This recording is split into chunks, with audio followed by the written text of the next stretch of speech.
There's a moment where you had some hesitation about Epstein, releasing some of the documents on Epstein. Why the hesitation?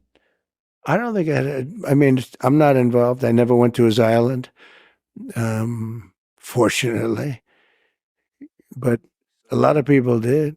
Why do you think so many smart, powerful people allowed him to get so close? Um, he was a good salesman. He was, was a hale and hearty type of guy. He had some nice assets that he'd throw around, like islands. But a lot of big people went to that island. But fortunately, I was not one of them. It's just very strange for a lot of people that the list of clients that went to the island has not been made public. Yeah, it's very interesting, isn't it? Probably will be, by the way. Probably. So if you're able to, you'll be. Yeah, I'd certainly take a look at it. Now, Kennedy's interesting because it's so many years ago.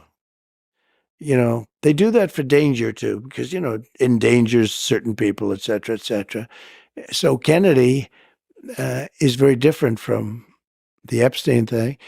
But yeah, I'd be inclined to do the Epstein. I'd have no problem with it. Well, let me just linger on the election a little bit more. For this election, it might be a close one. What can we do to avoid the insanity and division of the previous election, whether you win or lose? Well, I hope it's not a close one. I mean, I don't know how people can vote for somebody that has destroyed our country. The inflation, the bad economy, but to me, in a way, the worst is what they've allowed to happen at our border, where they've allowed millions of people to come in here from places that you don't want to know about. And I can't believe that that's going to be a close election. We're leading in the polls, and it looks close, but I think in the end, it's not going to be a close election. Let me ask you about my good friend Joe Rogan. So you had a bit of tension with him.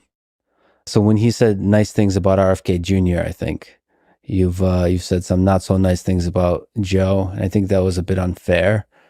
And as a fan of Joe, I would love to see you do his podcast because he is legit the greatest conversationalist in the world. So yeah. What's the story behind the tension? I don't think there was any tension, and I've always liked him, but I don't know him. I mean, I only see him when I walk into the arena with Dana, and I shake his hand. I see him there, and I think he's good at what he does, but I don't know about doing his podcast. I mean, I guess I'd do it, but I haven't been asked, and I'm not asking them, I'm not asking anybody. It sounds like a challenging negotiation situation. No, it's not. It's not really a negotiation. And he's sort of a liberal guy, I guess, from what I understand. But he likes Kennedy. This was before I found this out, before Kennedy came in with us. He's going to be great.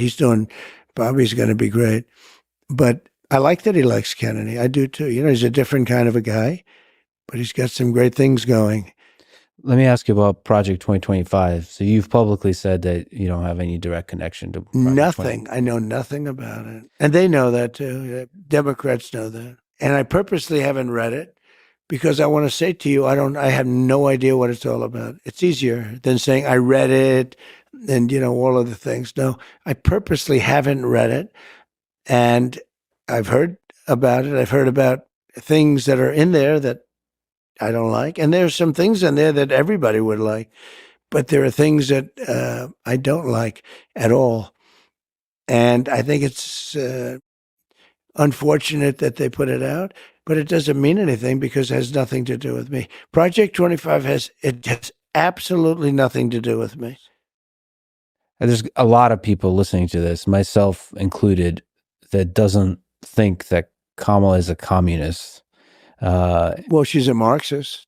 Her father's a Marxist. That's right. And she's advocating. It's a little unusual, She's advocating for some policies that are towards the direction of democratic socialism, let's say.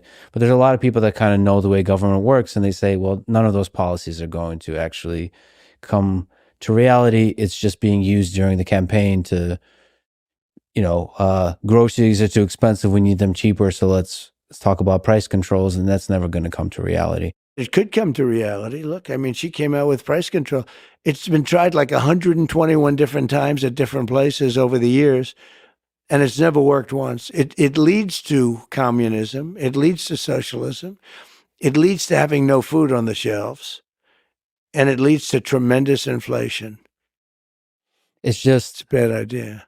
whenever we use terms like communism for her, and I don't know if you know this, but some people call you a fascist.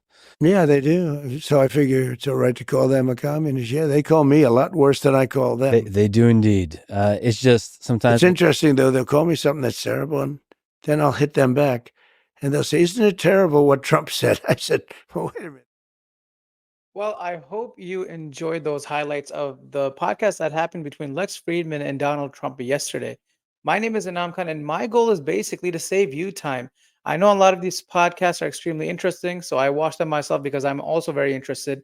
I compile all of the highlights, put them together so that we can save you time, the viewer. So now that that's said, let's talk about a few comments that I have from this particular podcast. So first of all, I really want to give a shout out to Trump's marketing manager. He has been on a roll. Now, while Kamala hasn't been really putting out too many interviews out there, she's been kind of, staying low just because they have so much momentum. They're doing good on the polls. She doesn't really have a need to go out and interview, I guess. Donald Trump has been out there everywhere. In the last few weeks, I've seen him on Aiden Ross's show, which is totally random, a Gen Z streamer and Donald Trump. I did not see that coming. I saw him on, I think it's last weekend with Theo. That was a great podcast. And I see Elon Musk on Twitter Spaces. He's everywhere. And then imagine he just did Lex Friedman or Friedman. Imagine if he goes to Joe Rogan next. So this guy is out hustling, and I respect that. I mean, wow, for a guy his age, that's pretty impressive. And his marketing manager definitely knows what he's doing. So other than that, just a few comments on the actual highlights that I posted. So they started out talking about the Epstein Island list. Donald Trump said he would think about releasing that list. In my opinion, I don't think he's actually going to do it. I think he might release the Kennedys list. And again, to his point, I think there's a lot more friction on him releasing the list of Epstein, just because there's probably so many people on that list. Who knows? Maybe he's on that list, to be honest. There's just so many people on that list that are going to be put into risk. They probably have a lot of political power, money, etc. They're not going to let him do it, in all honesty. Now, the insanity of the previous election was the next point that Lex brought up. He basically said, "What are you going to do to make sure that we don't have the insanity of the last election? Are you going to have a peaceful transition of power if you lose?" Donald Trump pretty much avoided that question. I'll be honest. He kind of avoided that question and just said, "Oh no, I don't think it should be close at all." So we got a no answer there.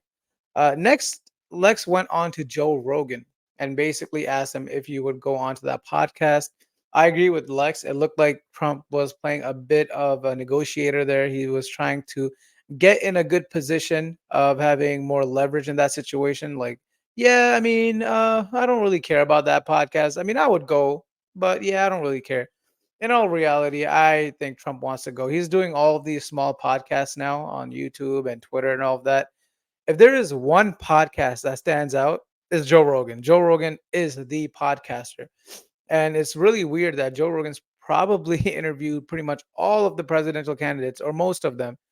Well, in the Republican Party and Bernie Sanders. He's definitely interviewed a large portion of them, and he hasn't interviewed Donald Trump. So do I think that's coming? Yeah, actually, I wouldn't be surprised in the next few months if we do see that.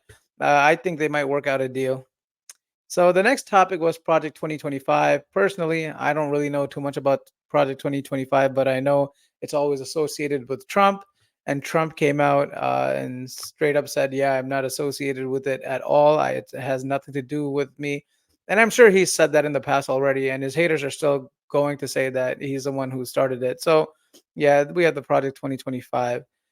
The next comment that Lex mentioned was Kamala being a communist. Now he said that, I don't believe she's a communist, and what do you think? And Trump's like, yeah, well, she's a Marxist.